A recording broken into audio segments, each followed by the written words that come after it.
If you were to ask me to explain step 10 in one sentence, you only have one sentence, I would probably explain it something like this. To become conscious of and consistent with the practice of the spiritual exercises of the first 9 steps in real time.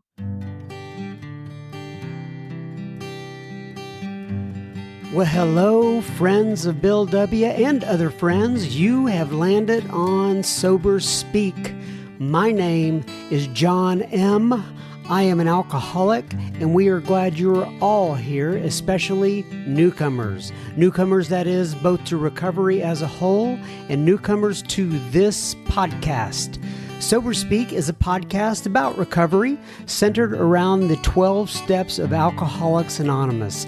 My job here on Sober Speak is simple. My job is to provide a platform to the amazing stories of recovery all around us. Consider Sober Speak, if you will, your meeting between meetings. Please remember, we do not speak for AA or any 12-step community. We represent only ourselves. We are here to share our experience, strength, and hope with those who wish to come along for the ride. Take what you want and leave the rest at the curb for the trash man to pick up. Greetings from Studio AA, deep in the heart of Texas, on this here episode number 399. That was our friend Chris S. that you heard at the beginning of this episode, and you are going to hear so much more from Chris in just a moment. But first things first, this here episode is brought to you by, it's made possible by Nathan, Mary Lynn, Laura, Tim, and Brad. So you ask yourself, what exactly did Nathan, Mary Lynn, Laura, Tim, and Brad do? Well, they went to our humble little website, www.soberspeak.com. They clicked on the little yellow donate tab and they made a contribution. So thank you so much, Nathan, Mary Lynn, Laura, Tim, and Brad. This here episode number 399 is coming right out to Ewans. Speaking of Ewans, the reason, if you've listened to this for quite some time, you may have heard me mention it quite a couple of times back in the beginning of this podcast creation. But the reason I say that word Ewans, it's a tip of the hat to my father, who lives in Tennessee. And I'm pausing here because I'm thinking about how to say this. Nonetheless, it's a tip of the hat to my father.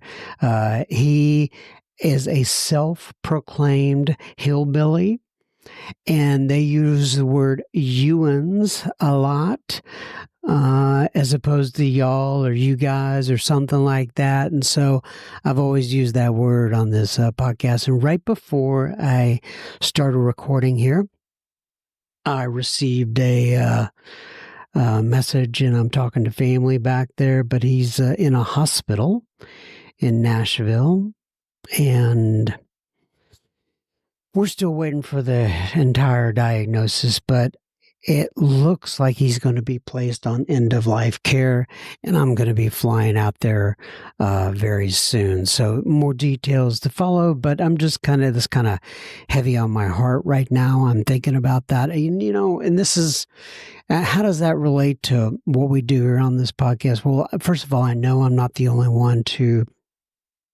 either think about or have lost a father in sobriety. But, I'm not even thinking about drinking. And from the place where I came from, that is a huge deal. I've lost my mother in sobriety. I've lost other family members. I've gone through all sorts of trials and tribulations, but this looks like it's going to be another one that I'm going through here over the next week or two. And who knows, as they always say, death always comes too late or too early, right? And I don't know when His death may or may not occur. Only God knows that, but we're going to take this one step at a time. But in the meantime, let's get you guys out an episode here. This is Chris S. discussing Step 9 of Alcoholics Anonymous. Now, we had Chris on actually last week as well. So this is a Chris S. Palooza, I guess. But we had Chris S. on last week talking. It was a live talk that he did without me interrupting him. But Chris S., as a lot of you are going to know that listen to this podcast on a consistent basis, is from Blairstown, New Jersey. And we are picking, actually, you know what? This is, oh my goodness. Oh, I'm doing this on the fly because I got so many things going. Excuse me. But I believe this one is okay, we did 8 and 9 last time. So this one is step 10 of Alcoholics Anonymous. My apologies. Anyway, we're picking up on September after Chris covered the first 9 steps. I love how Chris describes the first 9 steps in this episode as a spiritual boot camp. Chris discusses how the steps are a, quote, way of life. He also discusses how we have entered into the world of the spirit, as it says in the big book.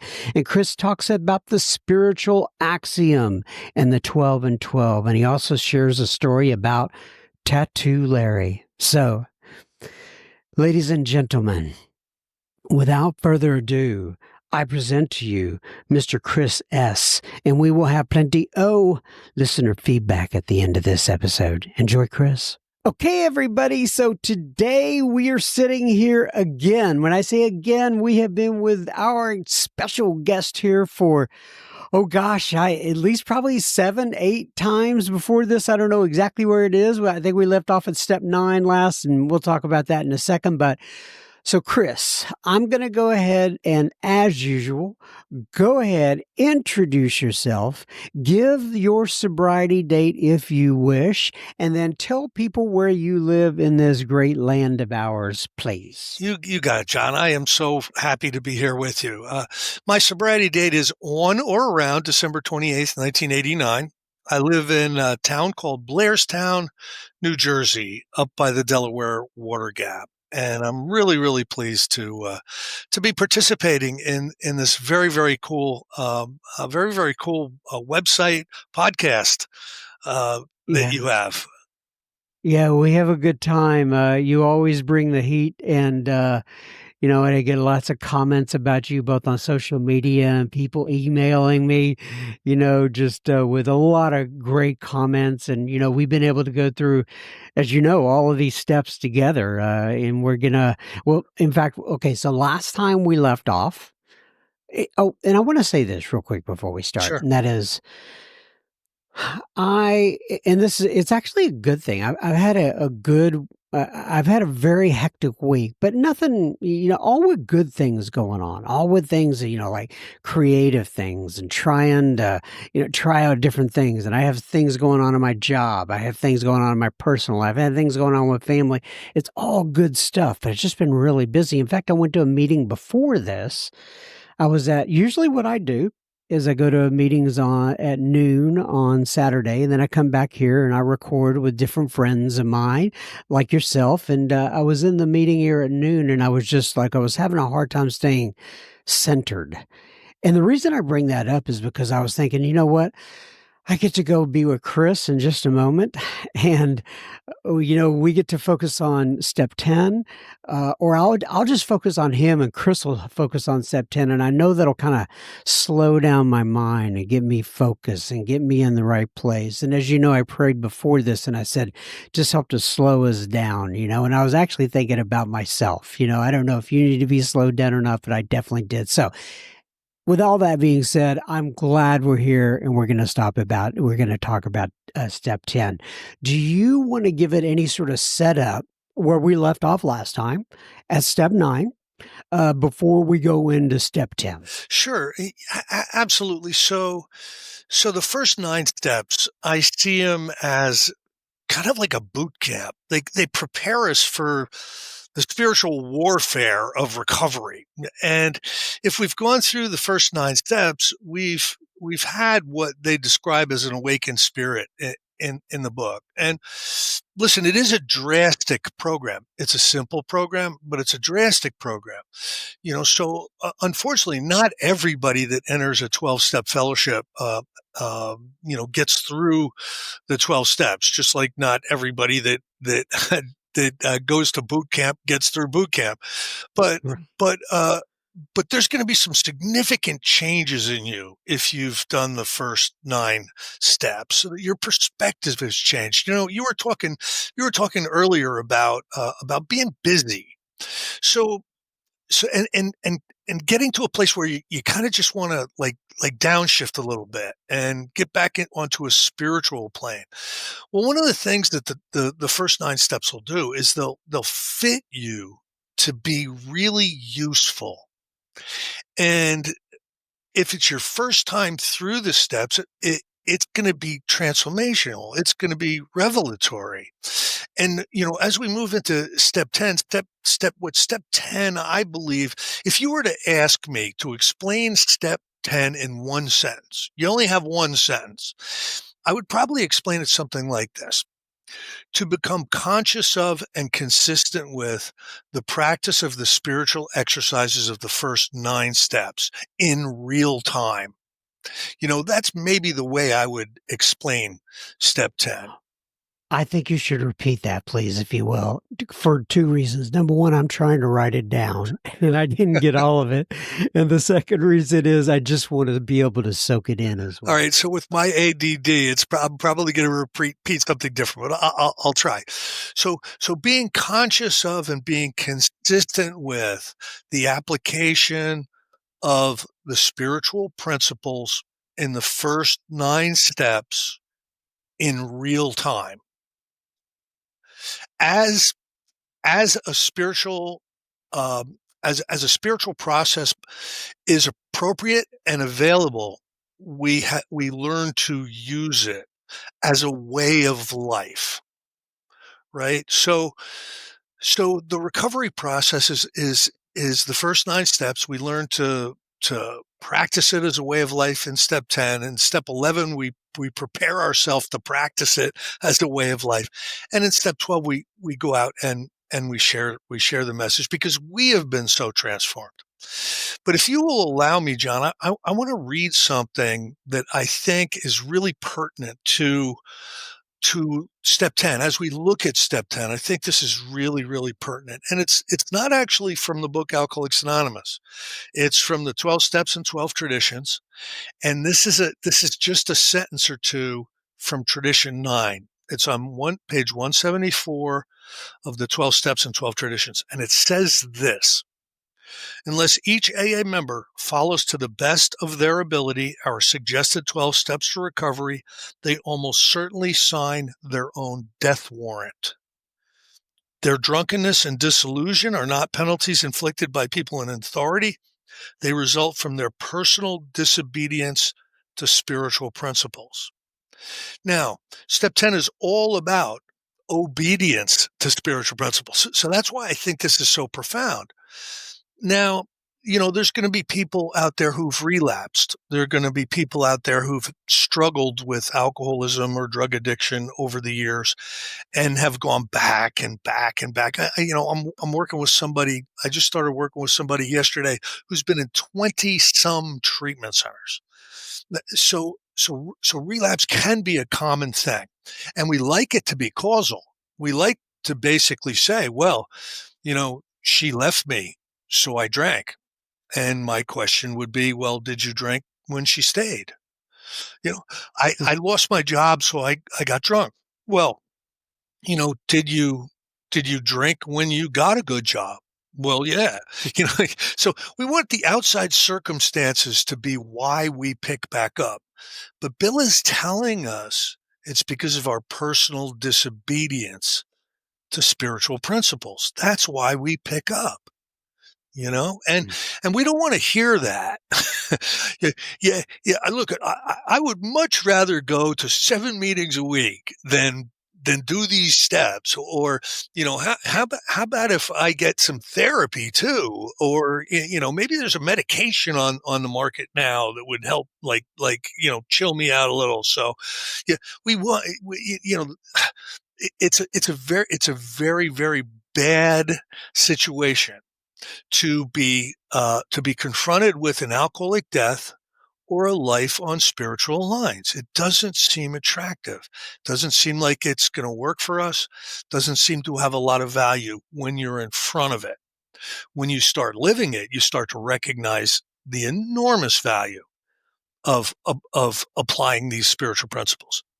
I'm going to read one more sentence. This is from the Yeah. forward to the 12 Steps and 12 Traditions. It says, AA's 12 Steps are a group of principles, spiritual in their nature, which, if practiced as a way of life, can expel the obsession to drink and enable the sufferer to become happily and usefully whole.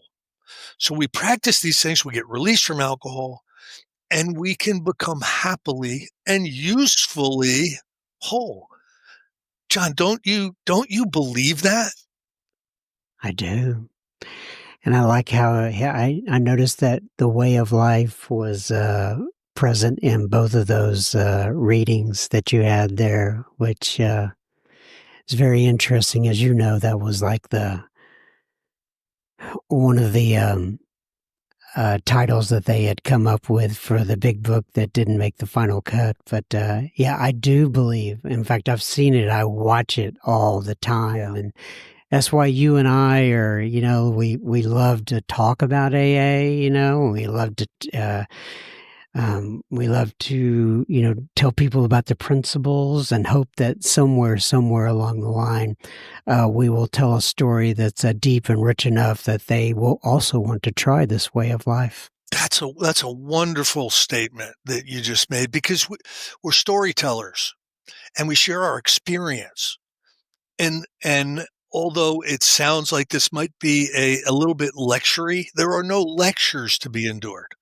What we really try to do is we try to be convincing with our demeanor, with our, how we're poised, our experience, our stories.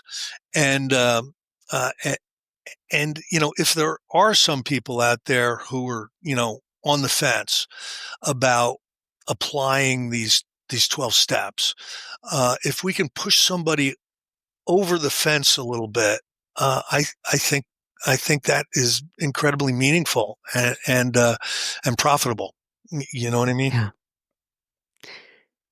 Yeah, and as you know, we talk about being, and I don't know if I'd use the word push, and I think you'd agree with me. It's more about being an example, Mhm. and letting them see and them coming across that line themselves. I mean, Alcoholics Anonymous has helped millions upon millions of people.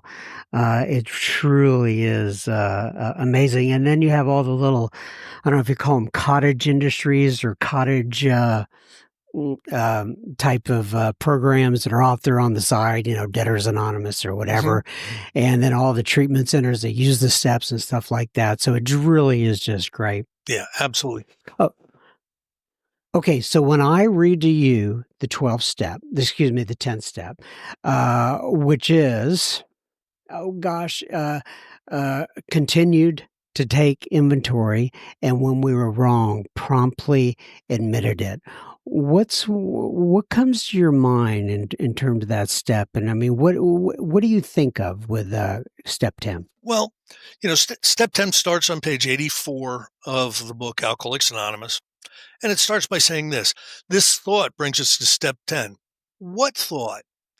That the ninth step promises will always materialize if we work for them. Please don't ever expect the meetings to be providing the promises to you when they are promises that follow a step that you're supposed to take. Okay. You, you know, there's so many people that after after 6 months or after a year, it's just not working for them, going to meetings and they disappear. You see it a lot. And and I think it's incumbent upon us to explain to them that these promises that are significant, but they materialize if we work for them. So, So I gotta stop you there. I have never connected the 2, and what I mean by that is that line that you just read, right? This thought will bring us to step 10. I never stopped and asked myself, which thought? But it's going right back up to mhm, the paragraph before that. It says, "Are these extravagant promises? We think not. They are being fulfilled among us, sometimes quickly, sometimes slowly. They will always materialize if we work for them." This thought brought us to step 10. Thank you for right, connecting that for right, me. right, Yeah. right. So it says here, we continue to take personal inventory and continue to set right any new mistakes as we go along. So what I learned in step 9, John, is that it's not as awful to admit I'm wrong as I thought it would be. You know what I mean? And so what happens is I try to take this and I try to make it a personal working piece of my life. And listen, we're all going to make mistakes. There's going to be mistakes galore in our life. I'm gonna lie. I'm gonna cheat. And not sometimes not even consciously.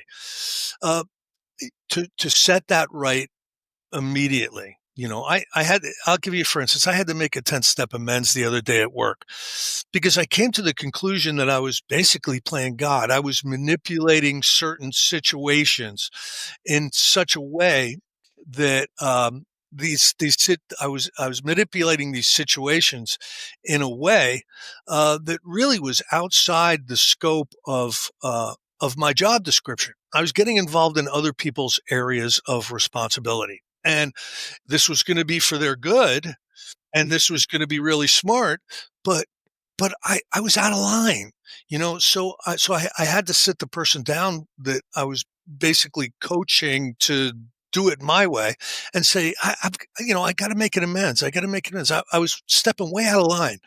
You're a professional. Why do I have to impose my idea on you? I'm not your boss. Now, maybe if I'm your boss, we could make that case, but it was very manipulative. So I made that direct amends, and I've learned to do it quickly because this is what I believe, Paul. I believe an unaddressed amends is corruptive to my spiritual condition. Say that again. An an unaddressed amends is corruptive to my spiritual condition. And if I've got dozens of them out there and I'm just not taking care of any of them, that's I'm disobeying spiritual principles. And my drunkenness and disillusion are going to be my own fault. You, Mm. you understand? You know what I'm Yeah. saying? Yeah. So I've learned and listen, I also suffer when I hurt someone. I suffer sometimes more than they do. It's a spiritual boomerang. It comes back and it cuts us. And so let's get this healed. Let's get this healed right now. And that's the way I basically look at make amends quickly when we've harmed others. And then we vigorously commence this way of living as we cleaned up the past. So it's telling us that we can start to apply step 10 even though we've got some unfinished amends from our first amends list. We can start to live this way right now. Make amends quickly when you've caused harm. You've learned how to do that. If you're out there making amends, you've learned how to do it. Yeah. You know what I mean? Yeah, it's interesting you say that. You had mentioned earlier that it's not I guess, the boogeyman that we think it is. It's not as bad of a thing to go make amends. And I just had somebody actually make amends to me last night. And what I mean by that is when somebody makes amends to me, it's not like I think less of them. They are elevated in my view. that they have the strength and the courage to come and do something like that and admit they're wrong. And there's a guy that in our group who always says, most of the friends that I have today are not people that I tooted my own horn around. They're people that I went up and said, I made a mistake. I was wrong. And it kind of brings in people closer to you, doesn't it? It makes them more trustworthy. Would you trust someone who recognizes they've done something wrong and owns up to it, or someone that just shines you on? Good point. Yeah. Absolutely. These spiritual principles are not something that Alcoholics Anonymous invented. All the philosophers and all the religious traditions and philosophical traditions, you'll find these things embedded within them. Why? Because they make one's life more valuable, more purposeful. Mhm. So here's an interesting one. We have entered the world of the spirit. Ooh, this one always throws me I- off. When I first heard this, I go, "What does that mean? What are we doing here?"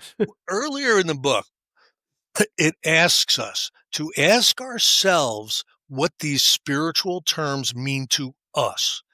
I believe what it's telling us is that we have to own these spiritual concepts. We have to come up with something that is inherently believable to us.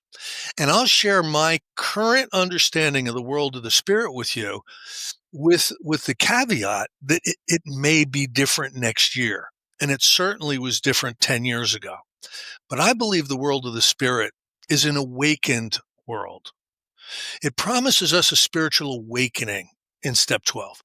And what that means is all right, you're in a dream state and there's stuff going on and there's weird things happening and it's really, it's not probable, all this stuff, and you're in the middle of this dream, but you're in it, and then you wake up and you recognize that you are in reality.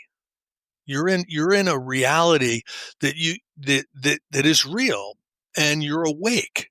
So I believe that the world of the spirit is one where I recognize that there's a power greater than myself doing for me what I cannot do for myself, and I see things as they really are. There's the delusion, the the curtains of delusion have been moved aside, and I recognize the correct importance of certain things. I recognize the correct value of certain things. You know what I mean? I start to recognize that there's more than one of us here, and Right. it's my job to be helpful, and compassionate and considerate. And that's what I see the world as. I don't see the world of the spirit is like, some deep meditative state where, you're not, you're in like a 4 hour zoned out. I don't see that. I see the world of the spirit as right here, right now, in the holy now, seeing things as they really are. And that's what I believe now. We have entered the world of the spirit. In fact, they have that a lot as at conferences. That's like will be the theme of their conference. And I don't really know what. And it changes for me as well. But I do see when I hear the world we have entered the world of the spirit, I think about things going on around me that I can't see, and there's no way I can. Is kind of like when we have our dog and our dog's running around the house. It's almost like me sitting down and trying to explain the internet to our dog. Yeah. There's certain things. God moves in mysterious ways. His duties to perform. There is a sense of I can't explain what's going on around me. I just know I need to take care of my part. But it is strange though to think Oh, we have oh entered the yeah. world of the spirit. Just to get way off on a tangent, I study physicists and things like that, just because it's really interesting. Just like I study uh, cosmology and things like. It's just very interesting. And there are some serious, serious physicists that believe that we are a three-dimensional projection from a two-dimensional existence.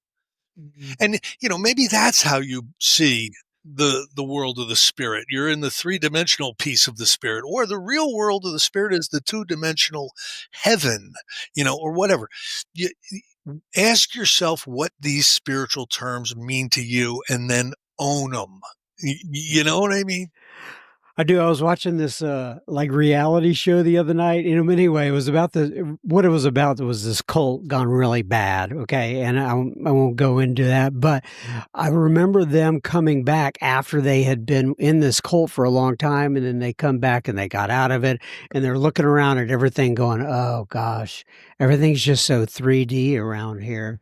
And what they meant is that there's this fourth dimension that you really want to be in, and there's an old Irish poem that talks about that, that thin veil between us and the power greater than ourselves. And so, anyway, I know we're off on a tangent, but You it's know, interesting to think about. sure. I I think how you see it is your business. What we really do is we need to participate in the recovery process to be able to get there as Right. alcoholics. You know Right. what I mean? So Yeah, and if you're in your first week of sobriety and go, "Whoa, do I have to do I have to consider all this right off the bat?" No, not at all. But it is interesting as you go along to just kind of look at different spiritual terms, like you said, and what they mean to you, and kind of figure it out for your own self between you and your higher power. the hoop you have to jump through is larger than you think. That's Yes. a line from the 12 and 12. So true that. Our next function, John, is to grow in understanding and effectiveness. That's a function of ours. So what happens with the practice of these steps? We grow in understanding. I certainly did. And we grow in effectiveness. It's amazing how much stuff I can get done in this world. How much can you pack into the stream of life? I know you're a stream of life packer. You got a lot of stuff going on, right? Yeah, I do, but it's fun though, and I never would be able to do this if I were drinking. Yeah. So this is going to bring us back to something that we recognized in step 1. We took a deep dive in step 3. We inventoried in step 4. We admitted in step 5. We became willing to have it removed in step 6. We humbly asked to have it removed in step 7. We put a list of people and institutions that this has hurt together in step 8, and we actually went out and made amends. 4, it says continue to watch for selfishness, dishonesty, resentment, and fear. These issues are are referenced over and over and over and over again, and it's asking us to watch for them.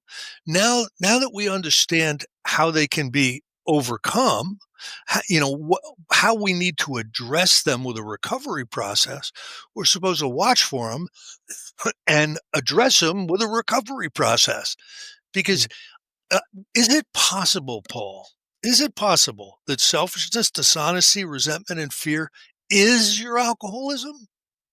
Mhm. Is it Yeah, possible? Because it's referenced throughout the steps as what you need to overcome, what needs to be treated. right. So personal obedience to spiritual principles would require us to watch for these things.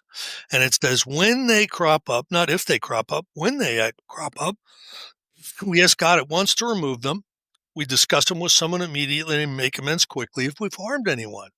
So step 4, step 5, and step 9. We then resolutely turn our thoughts to someone we can help. Step 12. Love and tolerance of others is our code. So if we're going to turn this thing into a way of life, step 10 is our turning it into a way of life step. You know what I mean? I do. Yes, that makes complete sense. It is about turning our. It is about I love how what you're doing is like repeating there about how you take these first 9 steps and you're able to pack that into the next step, into step 10, and turn this into a way of life. And it's basically a continuance of the same thing that we've been doing, steps 1 through 9. And now we're practicing this way of life. I know we're repeating ourselves, but that's exactly what's going on in this step. There's a paragraph here filled with promises. One of the promises is our alcohol problem will be over. We'll be released from alcohol. That's a promise in the next paragraph. And so, check out these promises. They will manifest if you work for them. And then it says it's easy to let up on the spiritual program of action and rest on our laurels. John, I'll say it's probable you're gonna you're gonna let up on the spiritual program of action and rest on your Yes. laurels. Um, there's a beginners meeting that I've been going to for 36, 37 years, not far from here. And practically every single week, there's 3 or 4 people that raise their hand and say that this is their first meeting or they're coming back. Now, consistently, that meeting runs about 90 to 100 people every Monday night. So what does the math tell you there? If every single person that raised their hand stayed, we would have to have that meeting in Giant Stadium. Yeah. So yes, it's easy to let up on the spiritual program of action, rest on your laurels, and end up somewhere else. It's even probable. So we need to be conscious of that. We need to be conscious of our intention. What is our intention? Is our intention to recover from alcoholism? If it is, we need to pay real strict attention to these recovery details. I wanted to ask you, like, at the top of page 85, if you had any sort of experience with this. It talks about how we've been placed in a position of neutrality, safe and protected, where alcohol is concerned. And I actually had that, Mhm. right? I'd been struggling as I'd been in and out of Alcoholics Anonymous for 3 years. I went and I actually did the steps with the sponsor that I still have today. And then we got to this step 10, and I read this. I remember seeing it and thinking, "Oh my gosh, it's been several months now, and I've not been fighting off nor swearing off. I feel safe and protected. I feel like I am in a position of neutrality." And some people have that. Did you have that? Do you work with people who have? Y- You know, um, here's how I look at it. I believe that I'm released from alcohol. I got separation from alcohol in the meetings, and I was able to create a tentative sobriety by just a lot of meeting attendance. But the practice of these 12 steps have released me from alcohol. Now, I will say that I'm not cured of alcoholism. I'll put it this way: I have a daily reprieve based on the maintenance of my spiritual condition. So, what is a reprieve? It's a stay of execution. So if I've been granted a reprieve, let's say you're on death row and Tuesday night is, your due date. you're, people are frantically calling the governor and everybody's petitioning and you're just hoping for that reprieve before Tuesday because the game's over on Tuesday and you finally get that reprieve. It's a stay of execution. You're still a walking dead man. So Mhm. I understand I'm a walking dead man who's been released from alcohol. I don't fight it anymore. I'm in a position of neutrality. I'm safe and protected. My my how I address my alcoholism is the continued practice of these spiritual principles so that I'm participating in the maintenance of my spiritual condition. That's my job. It's God's job to keep me separated from alcohol. Like it's the governor's job to continue to give you a stay of execution. You understand what I'm Right. saying? I do, and that's where it kind of dovetail into that next part what you were just talking about. It's easy to let up on the spiritual program of action and rest on our laurels. We are headed for trouble if we do, for alcohol is a subtle foe. What we really have is a daily reprieve contingent upon the maintenance of our spiritual condition. And that's what you were just talking Yeah, about. it's just my way of looking at it. We're all going to have different experiences and different beliefs. Hopefully you remain open minded so that your beliefs can broaden and deepen, and your understanding can broaden and deepen. That's the way I see it today.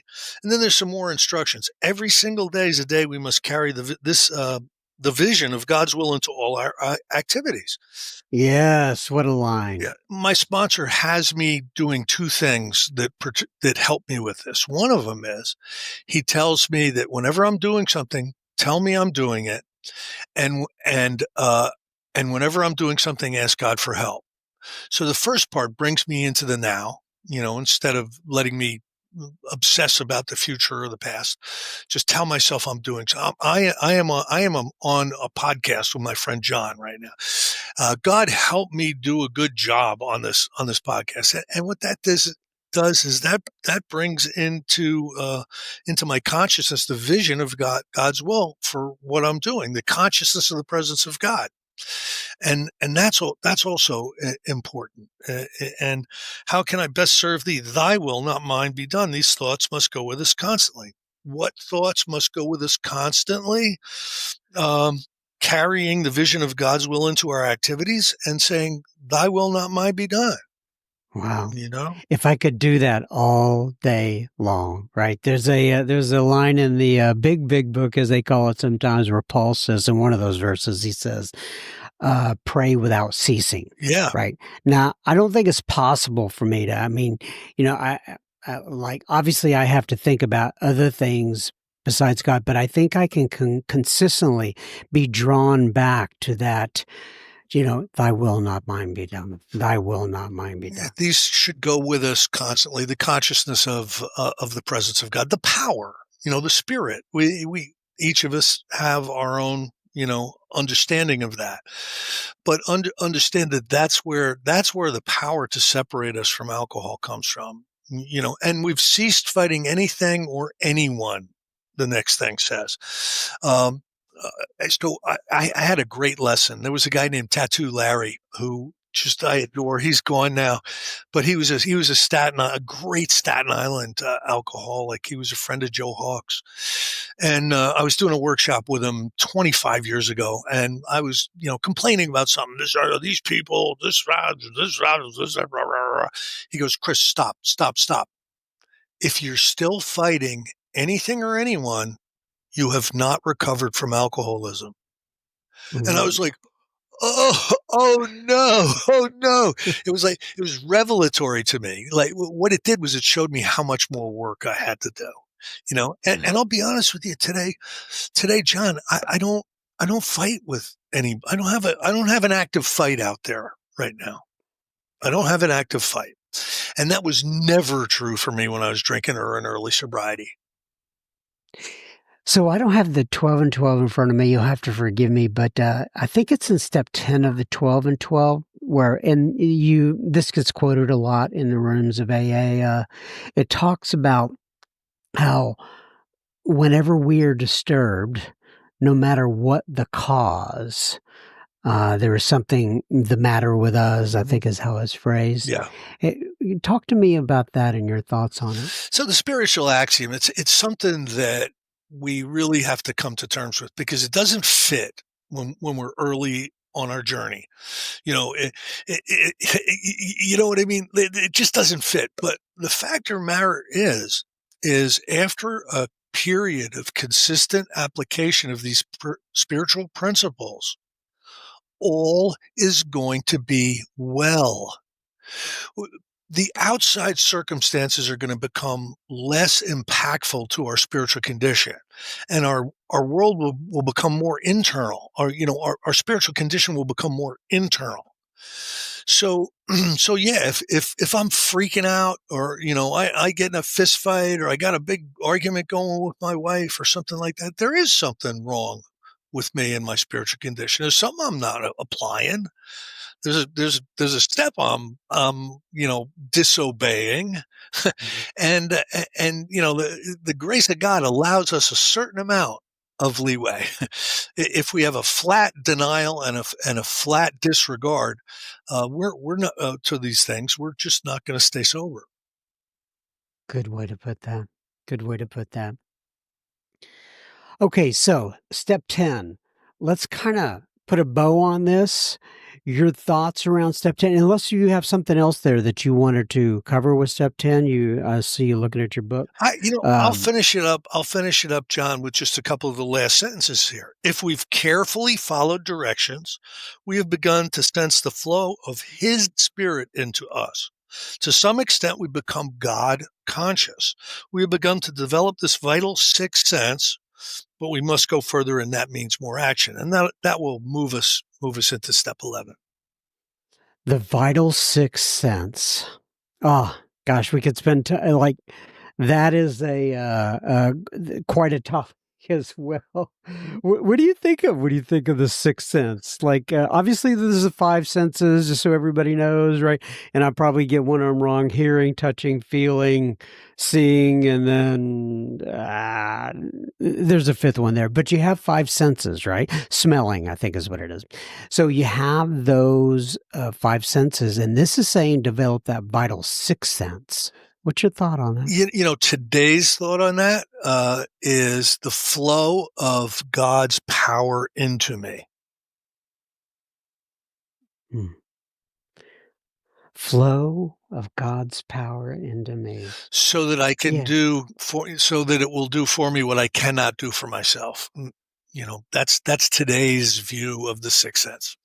Yeah. And, I have spent the last decade or so, I know, trying to tap into that vital sixth sense. What I mean by that is there are many times where my rationale and my thinking and my way of doing things just get tapped out. And when I get tapped out and I don't know what to do next, I have to tap into something that is outside of me that can help me navigate that difficult situation, whatever it may be. And for me to have that, though, I have to practice having that God consciousness before I get to that point. It can't just be on the fly, so to speak. Anyway. I agree. Okay, so as you know, I close it out here with page 164 from the Big Book.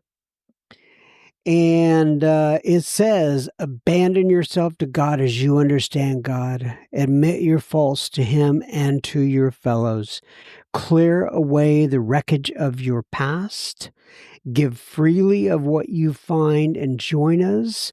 We shall be with you in the fellowship of the Spirit, and you will surely meet some of us, like me and Chris S. from Blairstown, New Jersey, as you trudge the road of happy destiny. May God bless you and keep you until then. And Chris, I know we're going to be seeing you again sometime soon here. We'll finish out with some of the steps, but thank you so much again for joining me. Thank you for the opportunity, and God bless you for what you're doing, John. Thank you, Chris. Bye-bye. Thank you, Chris, very much one more time. And I already have Chris scheduled to record a step 11 of Alcoholics Anonymous. Who knows? We may venture into step 12. I don't know. We just kind of go where the Spirit leads us. But I will be having Chris on again sometime here in the near future. Now, on to a little bit of listener feedback. Gabriella writes in. She says, "Hi, John. I listen to you through Amazon Prime Music app, which gets me through." Well, I am glad to know you're listening to it on Amazon Prime. I just had a thought. I guess I'm helpful or thankful that I can help pay some of Mr. Jeff Bezos's. Is that how you pronounce his name? Bezos, whatever, his bills. But nonetheless, I started working in March and I don't get to in-person meetings as much as I would like to. Of course, I can identify, with a lot of what I hear, and it helps me to continue my journey. I'm a 54-year-old woman. I've been sober for 433 days. It's been a good journey, but painful as well. Man, I understand that. She says, I have been able to do a lot of soul searching, and working through the steps has opened my eyes to a whole new world. God has been good to me, and He has given me the opportunity to make myself as a woman of grace and dignity. Good for you, Gabby. Although not everything is perfect or exactly as I want it to be, I can tell you I am happy, and I have what I need one day at a time. With the support of my husband of 37 years and my AA family, I can get through just about anything. Thank you, John, for accepting me into the Facebook group. Well, my pleasure, Gabby. And I will continue to listen to you daily. By the way, I loved listening to Arlena, and Arlena A is one of the episodes she's talking about. And I am looking forward to getting her book, 12 Steps for Skeptics. Have a blessed day, Gabby C. And then she wrote back again, and she said, hi again, John. I wanted to let you know that because I did not mention it in my previous email, that in sobriety, I have been able to learn to love myself with what I have learned to do, no judgment, and be able to serve. I went back to school to become an alcohol and drug abuse counselor. I am working in the mental health field, and I am looking to start a new meeting in my town. Yeah, that's a good exercise to do there, Gabby, to start a new meeting in your town. And then she says, and I am taking meetings to women in the correctional facility. I'm doing things that I would have never thought of. Thanks again. Keep in touch, Gabby C. God bless you, Gabby C. That is great to hear, and I'm so glad that you're sitting all the way down in Alcoholics Anonymous, as they say. Travis writes in, and Travis says, greetings, fellow trudger. Well, greetings, Travis. I just wanted to say hello and also thank you for providing a platform to the amazing stories of recovery all around us. My wife is celebrating 3 years tomorrow. Good for her. I send her Sober Speak episodes sometimes, as well as my brother and other friends in recovery. You know, it's interesting you say that. I get asked by other podcasts people all the time. They say, how do you get your listeners? Because you have like a lot of them. I go, I don't really know. There's no major plan here. The plan is just the God of my understanding. And I know a lot of people like you pass it on to their friends and family. And I'm just so thankful for that. I'll put it that way.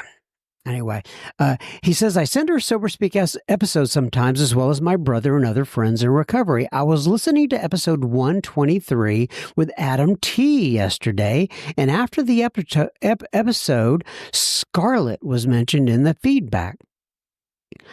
I hope she's doing well and been in communication with you often. I will have to wait and see as I get further on in my quest to listening to all of the episodes.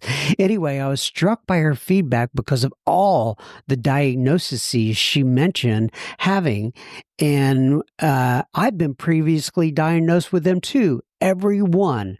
I was on a mental health medications for a long time, and nothing worked, mostly because I believe mixing the prescriptions with drugs and alcohol, that'll do it. That'll definitely make them not work. She says, my dad always said that if I could get off of everything, he said, my dad always said that if I could get off of everything, it'd give my body a chance to reset, that I would be okay.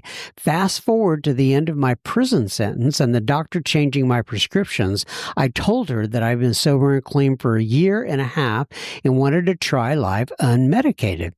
Under her care, that's what happened, and I'm here today, happy, sane, joyous, and free. I am not advising anyone to go off their medication, but I was told in addiction studies class that addiction often presents itself as mental health problems.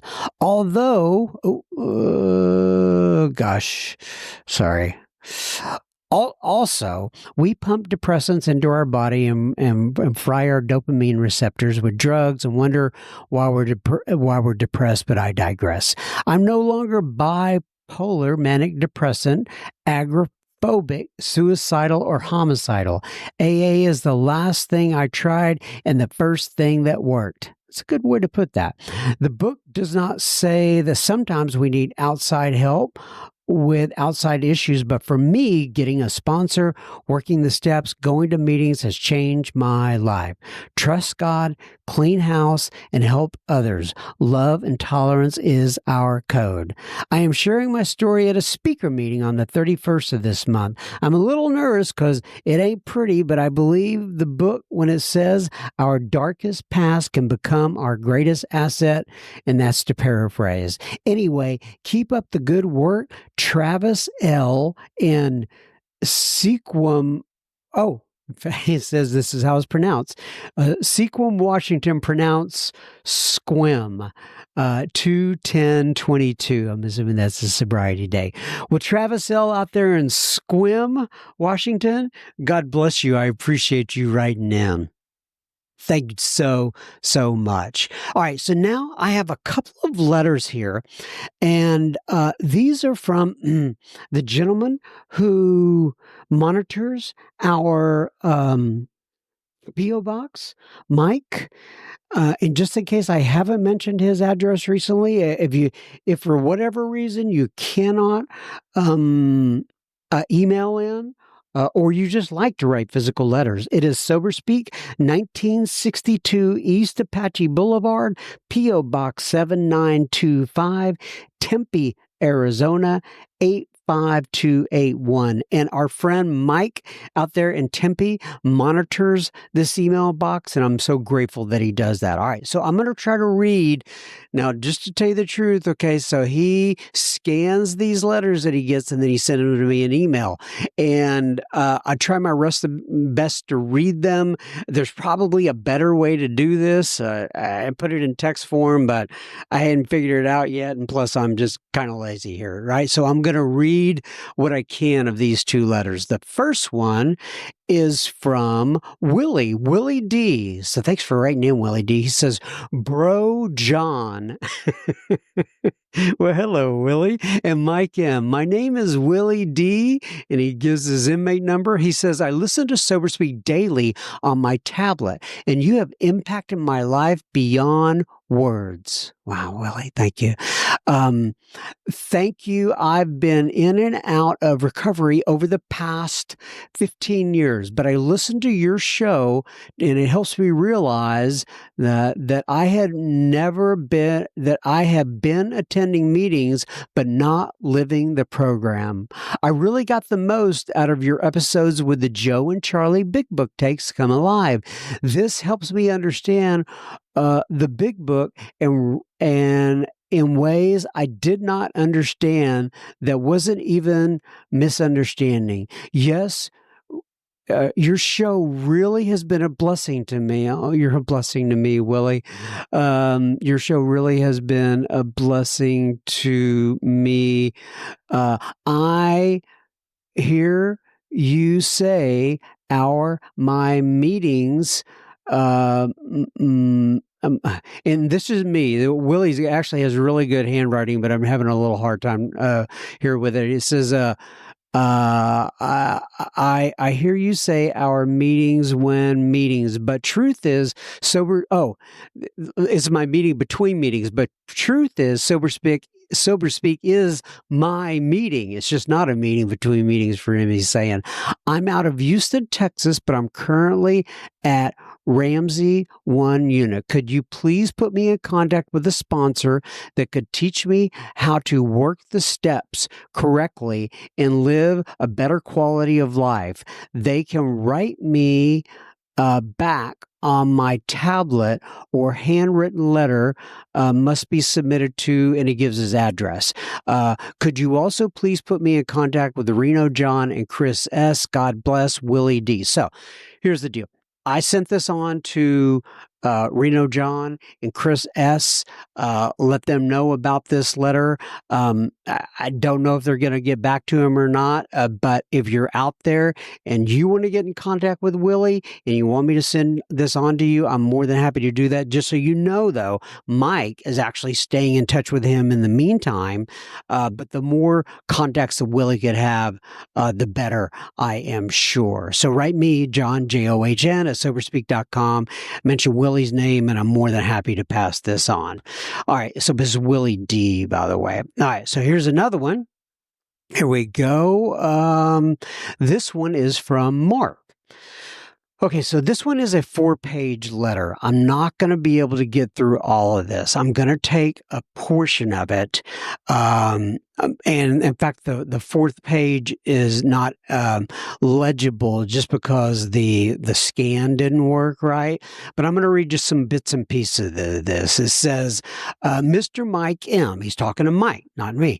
He says, I appreciate you and your efforts in trying to connect in with us here in this gist of the AA thing with those out there that got it.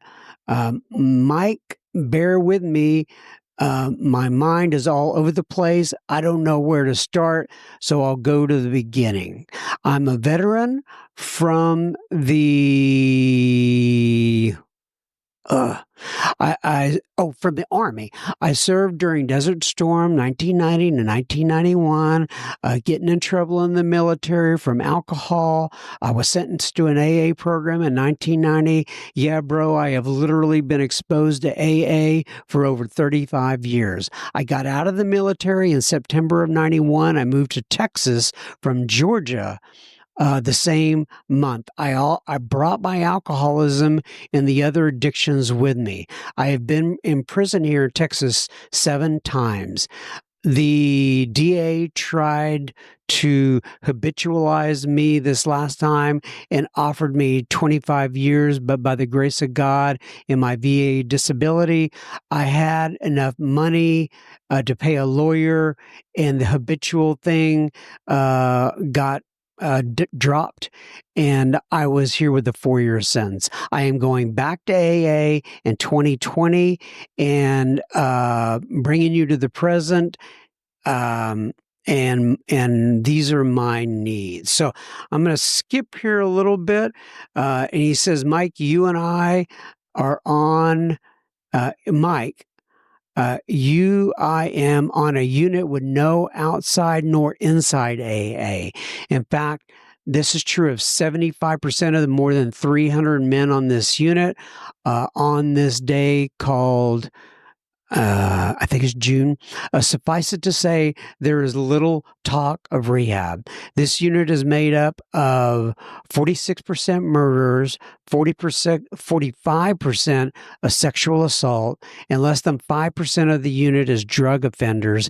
And that is what I have, a drug possession charge. Most of these guys are big time, so they don't care about the recovery because they can't see a future. Like you, Mike, all I got is my tablet. And he's talking about how Mike listened to us on his tablet as well.